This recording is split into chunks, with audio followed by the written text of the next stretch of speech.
Hello everyone, नमस्कार। हमारे YouTube channel में आपका हार्दिक स्वागत है। दोस्तों, आज की वीडियो में हम जानेंगे साल 2026 में फागुन मास के शुक्ल पक्ष की आमलका एकादशी व्रत कब है, पूजा और पारण का शुभ मुहूर्त, पूजा विधि और साथ में जानेंगे आमला एकादशी व्रत कथा और इस व्रत के नियम। दोस्तों, एकादशी व्रत शास्त्रों में बहुत ही खास मानी जाती है।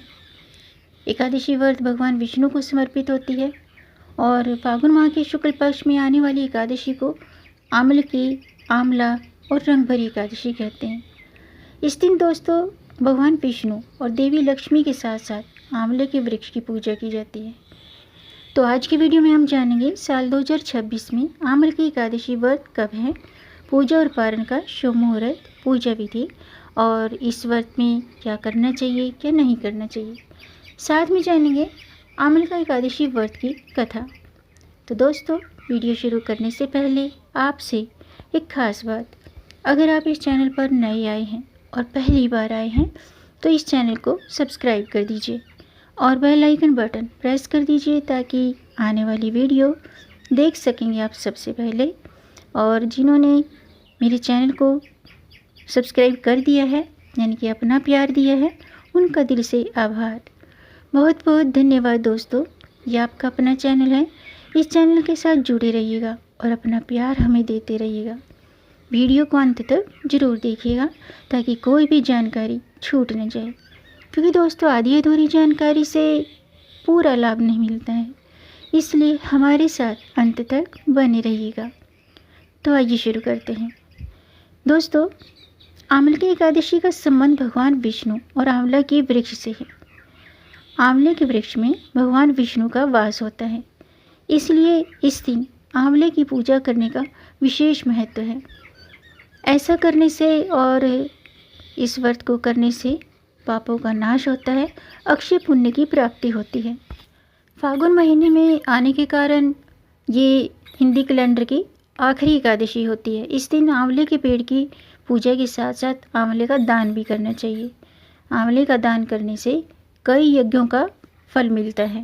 आइए जानते हैं आमले की एकादशी की पूजा का शुभ मुहूर्त और पारण का समय क्या है। साल 2026 में आमले का एकादशी का व्रत 27 फरवरी को रखा जाएगा।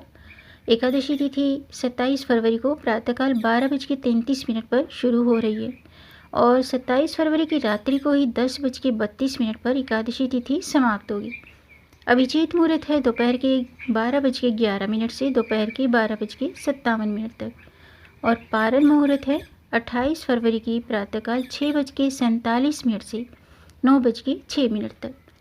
इस दिन दोस्तों काफ़ी शुभ योग बन रहे हैं। आमलकी एकादशी के दिन सर्वार्थ सिद्धि, रवि, आयुष्मान और सौभाग्य योग का निर्माण हो रहा है। इस दिन आंवले के पेड़ की पूजा के लिए जो शुभ समय है, शुभ मुहूर्त है, सुबह के 6:48 से 11:08 तक रहेगा। इस शुभ मुहूर्त में आंवले के पेड़ की पूजा करने का खास महत्व है, यानी कि इस शुभ मुहूर्त में अगर हम आंवले के पेड़ की पूजा करते हैं तो भगवान विष्णु के साथ साथ माँ लक्ष्मी का आशीर्वाद मिलता है, आरोग्य का आशीर्वाद मिलता है। आइए जानते हैं आंवले की एकादशी की पूजा विधि। दोस्तों, एकादशी के दिन प्रातःकाल स्नान के बाद शुद्ध वस्त्र धारण करें।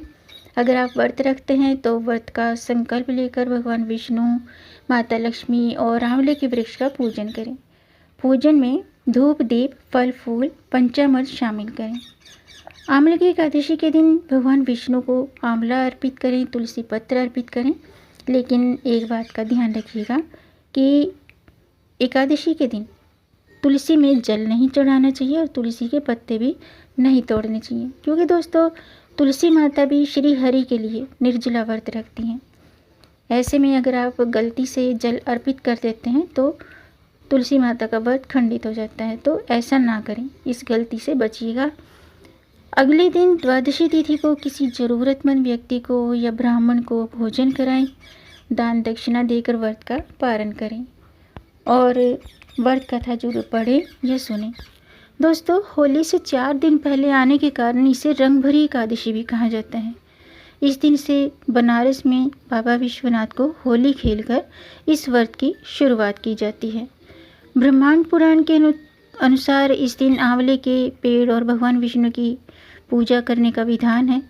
इस दिन शुभ ग्रहों के योगों के प्रभाव से व्रत और पूजा का पुण्य और भी बढ़ रहा है। अब मैं आंवल का एकादशी व्रत की कथा शुरू करती हूँ, आप भी ध्यान से सुनिएगा। दोस्तों, आंवले के पेड़ की उत्पत्ति की सृष्टि के आरंभ से ही जुड़ी है। कहा जाता है कि जब चारों ओर जल ही जल था और नई सृष्टि की रचना होनी थी, तब ब्रह्मा जी ने भगवान विष्णु की तपस्या की। उनकी कठोर साधना से भगवान विष्णु प्रसन्न होकर प्रकट हुए। भगवान के दर्शन पाकर ब्रह्मा जी अत्यंत भावुक हो गए और उनकी आंखों से खुशी के आंसू बह निकले। ऐसा माना जाता है कि उन्हीं आंसुओं से आंवले के वृक्ष का जन्म हुआ।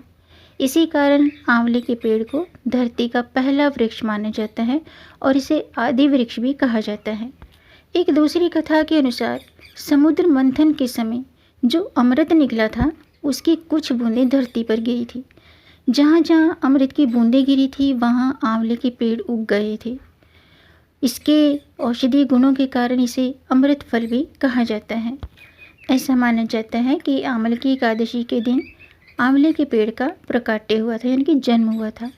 इस दिन आंवले के वृक्ष में भगवान विष्णु का वास माना जाता है, इसलिए इस दिन इस पेड़ की, इस वृक्ष के दर्शन करने चाहिए, पूजन करना चाहिए और भगवान विष्णु को आंवले का फल अर्पित करना चाहिए।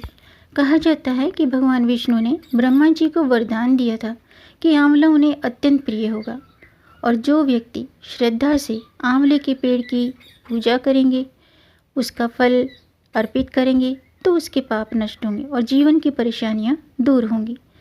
इस तरह आंवल की एकादशी व्रत आस्था, श्रद्धा और प्रकृति के प्रति सम्मान का प्रतीक है। इस दिन संभव हो तो व्रत जरूर रखें, आंवले के पेड़ की पूजा करें। ऐसा करने से भगवान विष्णु का आशीर्वाद मिलता है। इसके अलावा दोस्तों, इस दिन आंवले का दान भी करना चाहिए। ऐसा करने से समस्त यज्ञों और 1000 गायों के दान के बराबर का फल मिलता है। एकादशी के दिन दोस्तों, विष्णु जी की पूजा में तुलसी का प्रयोग खास तौर पर किया जाता है, क्योंकि विष्णु जी को तुलसी अत्यधिक प्रिय है। माना जाता है कि तुलसी के पत्तों के बिना विष्णु जी भोग स्वीकार नहीं करते हैं, इसलिए भोग के साथ तुलसी जरूर रखी जाती है। एकादशी विष्णु जी की एक तिथि है जिसे 11 भी कहते हैं, लेकिन इस दिन विष्णु प्रिया तुलसी की भी एक विशेष रूप से पूजा करनी चाहिए। यानी कि तुलसी में जल न चढ़ाएं, तुलसी को छुएं नहीं, तुलसी के पत्ते न तोड़ें, लेकिन तुलसी के पास शुद्ध घी का दीपक जलाएं, भगवान विष्णु के मंत्रों का जाप करें और तुलसी जी की परिक्रमा जरूर करें। इसके अलावा दोस्तों, इस दिन अगर आप व्रत नहीं भी रखते हैं तो आंवले के वृक्ष के दर्शन करें, आंवले के वृक्ष की पूजा करें, यानी कि आंवले के वृक्ष के पास जाकर जल अर्पित करें, धूप दीप चंदन रोली फल फूल अक्षत से पूजन करें और किसी गरीब या ब्राह्मण को भोजन कराएं। इसके अलावा पूजन के बाद कलश, वस्त्र, आंवला, इन चीज़ों का दान करना चाहिए। इसके बाद भोजन ग्रहण करके व्रत खोलना चाहिए। इसके अलावा इस दिन आंवले का पेड़ भी लगा सकते हैं। किसी मंदिर में या अपने घर पर आंवले का पेड़ लगाना चाहिए, ऐसा करना शुभ होता है।